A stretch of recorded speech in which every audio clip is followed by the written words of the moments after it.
अगर 4 बार 5 ये नियम होता है कि 4 से 5 बार अगर गायब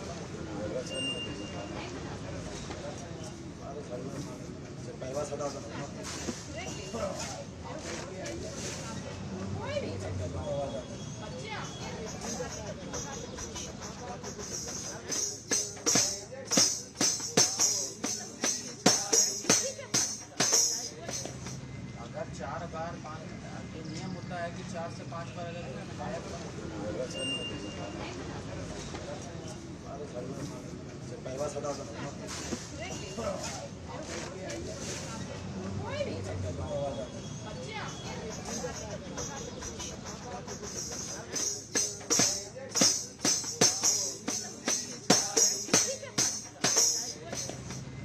4 बार आज दिसोम गुरु की पुण्यतिथि है।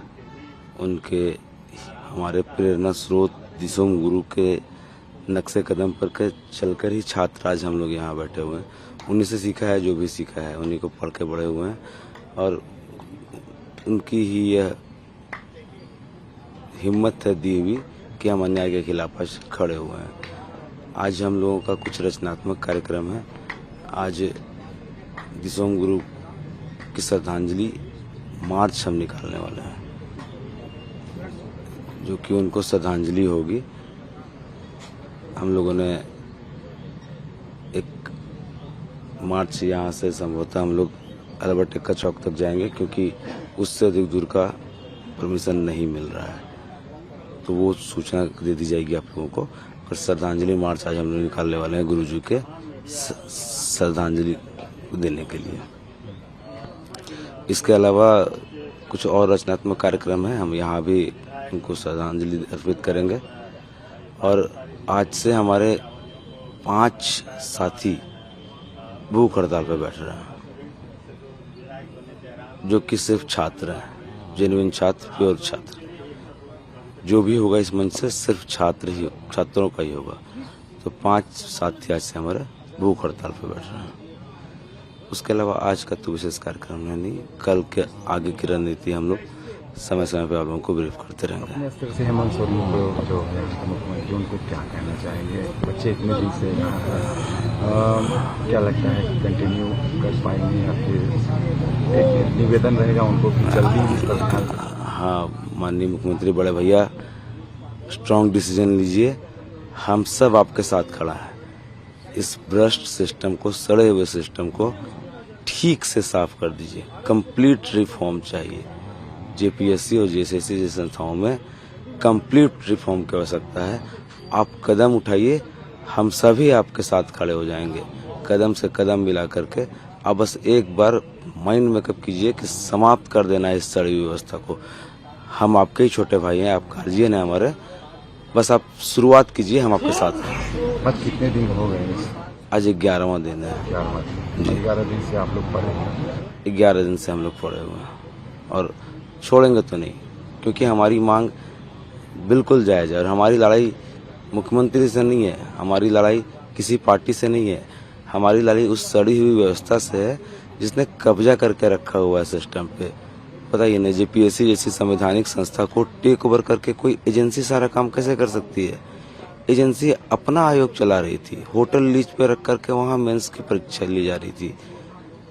इस चीज से हमारी लड़ाई है, इस अनियमितता से हमारी लड़ाई है, गैर पारदर्शिता से हमारी लड़ाई है, अकाउंटेबिलिटी न होने से हमारी लड़ाई है। हमारी लड़ाई माननीय मुख्यमंत्री बड़े भैया से नहीं है। बस आप स्ट्रांग डिसीजन लीजिए। हम बिल्कुल सारे छात्र एक स्वर में आपके साथ खड़े हो जाएंगे। निवेदन है आपसे, हम छात्र काफ़ी परेशान हैं, हमारी बातों को सुनिए।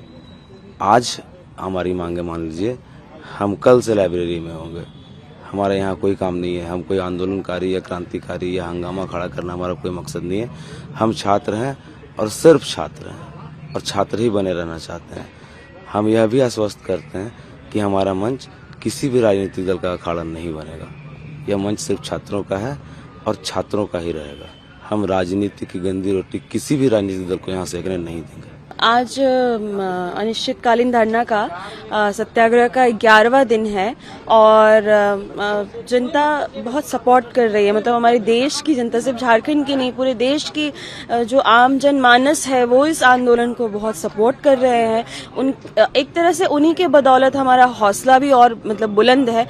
ये जो टेंट आप देख रहे हैं ये कल देर शाम बनी है, ये भी नहीं था अवेलेबल। मतलब सच कहे तो हम लोग एक खुले आसमान के नीचे ही थे, धूप बारिश सब कुछ हम लोग झेल रहे थे और फिर भी लेकिन यह आंदोलन एक सुखद अनुभूति दे रहा है, क्योंकि यहाँ पर एक अच्छा सबसे इतना अच्छा मतलब खून का रिश्ता ना होते हुए भी इतना अच्छा सबके साथ बॉन्डिंग एक हो गया है। अपने घर जैसा, घर से भी ज्यादा से सुरक्षा एक तरह से कहे तो मिल रहा है। आंदोलनकारी जो साथी है हमारे जूनियर लड़के या सीनियर, वो लोग भी कह रहे हैं कि आप ये समझिए कि हम आपके छोटे भाई हैं, किसी तरह का कोई तकलीफ हो बस एक बार आप बोल देना दीदी, हम लोग खड़े हैं आप लोगों के साथ।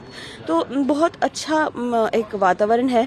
मैं सरकार से ये कहना चाहूंगी कि हम आंदोलन में आंदोलन करना चाहते थे, ऐसी बात नहीं है। आपने हमें मजबूर किया है तो हम घर छोड़ करके आज एक खुले आसमान के नीचे बैठे हैं, आंदोलन कर रहे हैं। देखिए आप एक युवा, जो झारखंड का युवा है, वो आपसे बहुत कुछ नहीं मांग रहा, वो आपसे अपना अधिकार मांग रहा है। वो चाहता है कि उसको रोजगार मिले। हमारा झारखंड एक जो गरीब राज्य में गिना जाता है पूरे देश भर में, लेकिन अगर एक तरह से देखा जाए तो झारखंड खनिज संपदा से परिपूर्ण राज्य है और इस राज्य के युवा तो बेरोजगार होने ही नहीं चाहिए थे, क्योंकि यहाँ सारे मतलब कीमती खनिज संपदा हमारे झारखंड में मौजूद है। इसके बावजूद हम रोजगार नहीं है हमारे पास।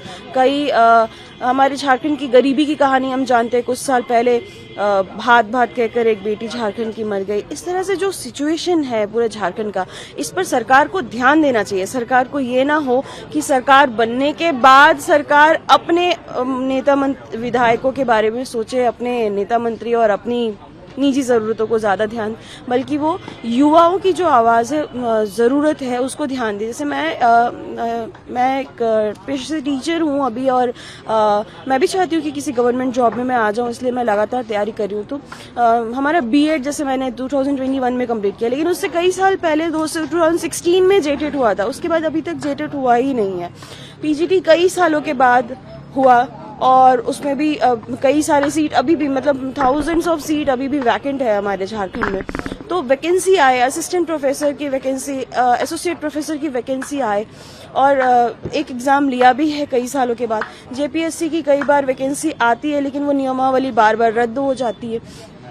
तो हमें चाहिए रोजगार, हम चाहते हैं सुरक्षा। एक छोटी सी डिमांड है हमारी आपसे, बहुत बड़ी कुछ डिमांड नहीं है और ये तो हमारा मॉरल राइट है। तो हमारा ये कहना है हेमंत सोरेन जी से, हमारे माननीय मुख्यमंत्री जी से, कि आप छात्रों की जो ये बेसिक डिमांड है उसको फुलफिल कीजिए। आपके पूरे मंत्रालय में जो बैठे हुए लोग हैं और जो पूरी व्यवस्था है, इसमें जहाँ कहीं ढीली ढाली सिस्टम है उसको आप तंदुरुस्त कीजिए, उसको आप पारदर्शिता अपनाइए, एग्जाम्स को पारदर्शिता के साथ लीजिए, टाइमली एग्जाम कंडक्ट कीजिए। हमारे झारखंड में जो वैकेंट सीट है इसके वजह से परेशानियां होती है, ये परेशानियां ना हो, हम लोगों को रोजगार मिले, हम लोग खुशी खुशी, हमारी डिमांड सक्सेसफुल हो जाने से हम लोग अपने घर लौट सकेंगे। यही मेरी बात है।